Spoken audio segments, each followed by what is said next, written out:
যে আল্লাহর সাথে সম্পর্ক করেন, আর আপনি নিজেকে এত ছোট কেন মনে করছেন? আপনিও আল্লাহর সেই বান্দা, যে বান্দা আমি, যে বান্দা আর 10 জন মানুষ।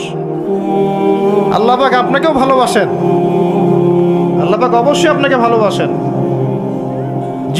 জীবনের দীর্ঘ সময় পর্যন্ত আপনি আল্লাহকে ডাকেন নাই, আল্লাহ আপনাকে ফেলে দেয় নাই। আল্লাহ আপনাকে খাওয়ান, এখনো পরান, বাঁচিয়ে রেখেছেন, আল্লাহ নিয়ামত দিয়েছেন। আল্লাহ আপনাকে ভালো না বাসলে এমনি করেন?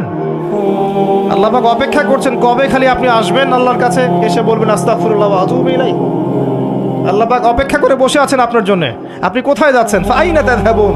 আল্লাহ পাক বলেছেন ফাআইনা তাযহাবুন, কোথায় যাচ্ছ তোমরা? কোথায় যাচ্ছেন? টাকার পিছনে, বাড়ি গাড়ি, স্ট্যাটাস, স্ত্রী সন্তান, ভোগবিলাসের পিছনে? আল্লাহ অপেক্ষা করছেন আপনার জন্য। আসেন, সিজদা করেন, ওয়াসজুদু ওয়াকতারিব, সিজদা করেন, নিকটবর্তী হন। আল্লাহ আপনার জন্য অপেক্ষা করছেন। যাবেন না আল্লাহর কাছে? আল্লাহ পাক সবাইকে আল্লাহর কাছে ফিরে আসার তৌফিক দান করুন।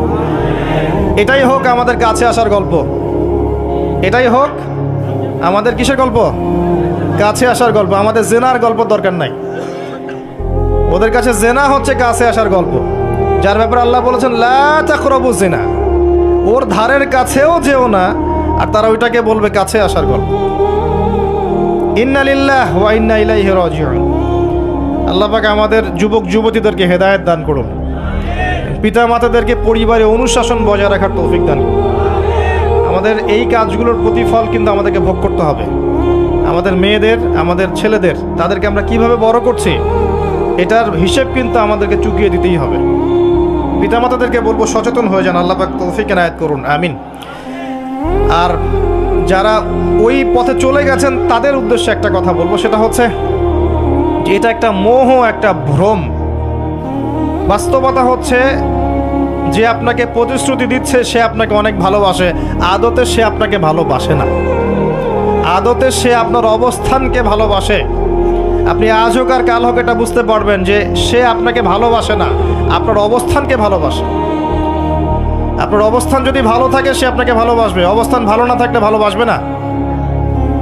একইভাবে আপনি একটা মেয়ের কাছে যে ভোগবিলাস চাচ্ছেন, একটা ছেলে একটা গায়রে মাহরাম মেয়ের সাথে ফ্রি মিক্সিং করলে তার একটাই উদ্দেশ্য থাকে, সেই মেয়েটাকে ভোগ করা। সুযোগ পেলেই সে মেয়েটাকে ভোগ করে ফেলবে। একইভাবে এই মেয়েও দেখবেন আপনার যতটুকু সামর্থ্য আছে, অর্থবিত্ত যা যা আছে, এটাকে সে ইউজ করার চেষ্টা করছে তার স্বার্থে। বাস্তবিক অর্থে দুজন দুজনকে ভালোবাসে না মোটেই, দুজন দুজনের স্বার্থকে ভালোবাসে। ভালোবাসা আল্লাহর পক্ষ থেকে আসে। কখন আসবে? যখন আপনি হালালের উপর থাকবেন, যখন আপনি বিয়ে করবেন হালালভাবে। অচেনা একটা মেয়ের প্রতি দেখবেন আল্লাহ পাক এমন ডিভাইন একটা লাভ দিয়ে দিবেন, ওয়াজআলা বাইনাকুম মাওয়াজ্জাতা ওয়া রাহমা। আল্লাহ পাক তার পক্ষ থেকে উভয়ের মাঝখানে হৃদ্যতা, ভালোবাসা, মহব্বত দান করবেন। সুবহানাল্লাহ। এটা ডিভাইন, আল্লাহর পক্ষ থেকে আসবে, ঐশ্বরিক। আর বাকিটা হচ্ছে ঐশাচিক, শয়তানি প্রবৃত্তির দাসত্ব, ভোগবাদী। এগুলো খেয়াল রাখবেন। এতে করে যা হবে, আপনি একবার আপনার ইজ্জত হারায় ফেললে কখনো ফিরে পাবেন না। অদ্ভুত বিষয়, মানে এই বিষয়গুলোকে আমরা কিছু মনেই করি না এখন। আমরা কিন্তু কিছু মনেই করি না, মনে করি এটা একটা মানে সোশ্যাল কালচার।